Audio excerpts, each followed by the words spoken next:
أن ينجلي ولا بد للقيد أن ينكسر. أهلا وسهلا بكم في ليلة جديدة من ليالينا الثقافية الشهرية التي تنعقد الخميس الأخير من كل شهر بنادي المطرية الرياضي. أولا نعتذر لكم جميعا عن عدم إقامة الندوة السابقة لأن هناك كان حدث داخل النادي وهو عقد الجمعية العمومية.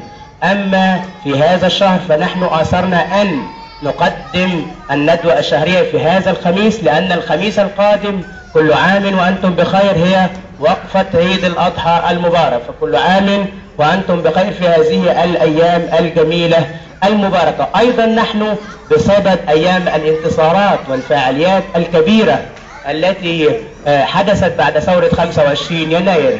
كي لا أطيل عليكم نستمع إلى كلمة موجزة من المهندس محمد صلاح طنطاوي المشرف على اللجنة الثقافية وعضو مجلس الإدارة. تفضل.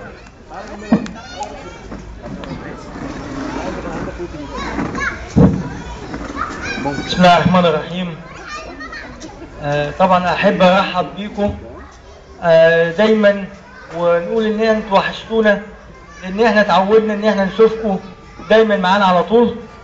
وانا باسم مجلس الاداره برحب بيكم مره تانية، وبعتذر عن ان احنا ما قدرناش نعمل الندوه الخميس اللي فات او الشهر اللي فات عشان كان عندنا جمعيه عموميه، والشهر دوت كان الخميس اللي جاي هيبقى الوقفه.